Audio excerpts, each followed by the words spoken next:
One of the things we love to do on 2020 is to look into commonly held beliefs and see if they're actually true or just myths. This was one of your favorites. Are you the kind of person you are because of when you were born in your family? Does birth order determine your personality or how successful you'll be?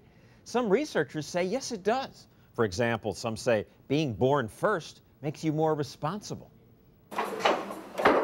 It seems true in the Cowan family. The firstborn, Jonathan, is very serious. His younger sister likes to torture their youngest brother. Jonathan often intervenes, here dragging his sister to the kitchen, saying, "Mom, discipline her." "I got her, Mom. You discipline her now." Jonathan agrees he's responsible, says it's his job to help parent his younger siblings. You have to watch over them when parents are gone. You have to keep them on track of whatever they need to do. Well, I think Jonathan will always feel like that he's responsible. His parents say birth order makes a big difference. They contacted us after seeing this webpage at abcnews.com, and they then let us videotape the family in their North Carolina home, where we saw the youngest child acting out. I'm not going to speak to you again about your table manners. I'm getting tired of that. Calm down. And the firstborn repeatedly acting like a surrogate parent. This one needs a little help. You need a little motivation. Did you do your homework? Yes, I did it Saturday. Good girl. This pattern is something we've heard a lot about. Experts suggest that birth order can affect all aspects of a child's personality. A number of researchers say where you fit in your family has a big influence on how you will act, how well you do in school, and how much money you'll make. They say firstborns earn the most. Firstborns tend to be reliable, conscientious, list makers. They're bossy little suckers, to put it bluntly. If they won't do something that I want them to do, then I'll boss them to do it.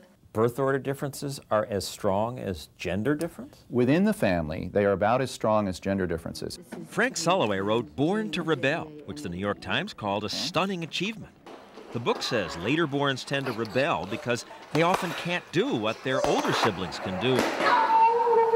So they start trying to find other ways, often riskier ways, to get their parents' attention. Younger siblings are more inclined to try these experimental, sometimes dangerous things. Sulloway points out that leaders of revolutions like Thomas Jefferson, Karl Marx, Fidel Castro were rebellious younger brothers. He says older brothers tend to be much less rebellious. Bill Clinton, Roger Clinton. Yeah, firstborns are they're more conscientious. Jimmy Carter, Billy Carter. Again, perfect match by birth order. You couldn't find a more conscientious goody-goody than Jimmy Carter. Nightline and many other media featured Sulloway's ideas when his book first came out. Siblings tend to pick interests that are diametrically opposite to those of their older siblings. They're the risk takers, the adventurers, the people who are constantly trying to find something new and different to do. I'm willing to do this. He's got my number. I've taken all kinds of risks, including stupid ones, pursuing my career as a reporter.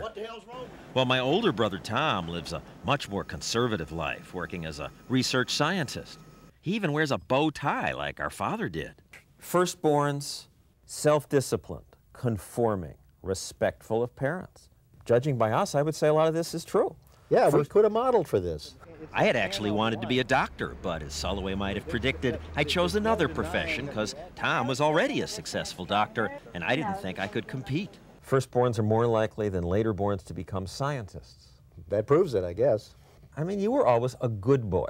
Yeah, you were always more the rebel. When Mom said do it, you did it. Right. I said, why? Or I won't do it. Laterborns rebel, says Sulloway, because they feel controlled by the firstborn.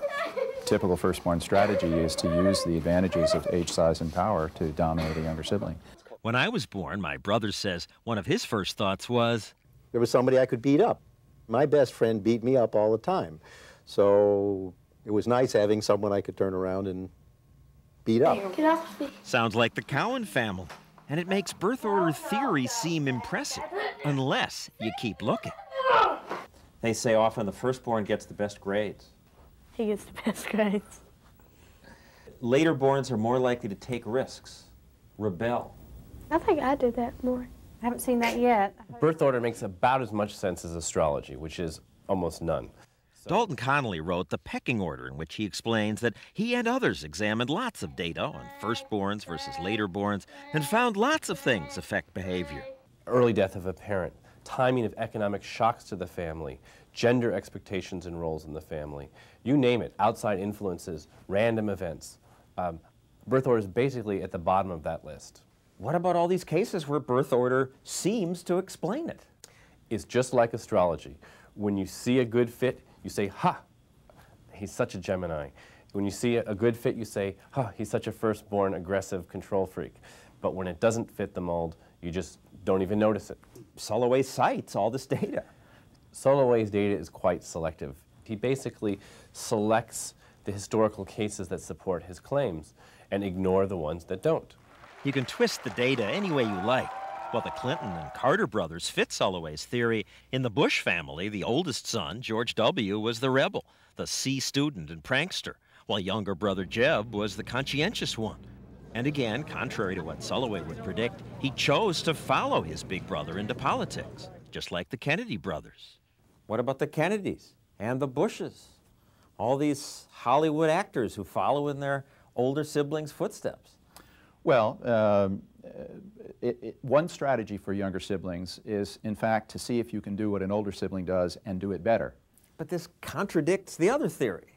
Well, humans are complex. Your critics say you're just picking data that fits your thesis. It is human nature that we look for evidence to confirm our theories, but I took rather unusual steps in Born to Rebel to minimize as much as possible that sort of bias. And some researchers say Soloway's right, while others are skeptical.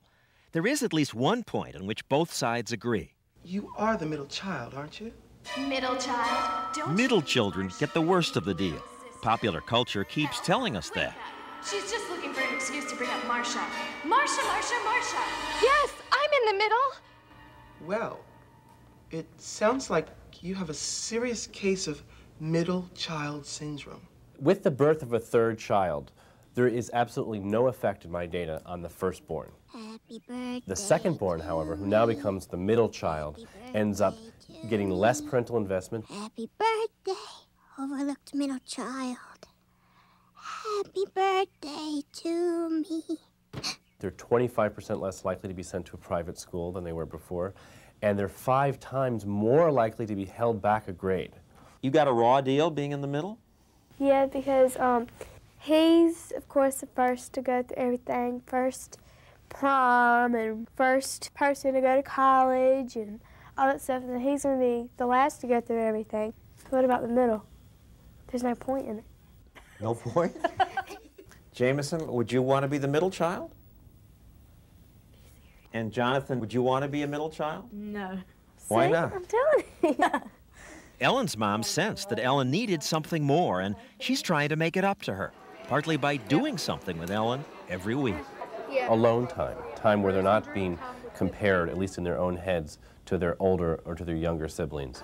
Time where they can get the individual attention from their parents that they never otherwise would get. So while the claims about first and lastborns may not hold up, do take care of the middle children. Once a week, Ellen and her mom celebrate Girls' Night Out. I like you the way you are when we're driving in your car and you're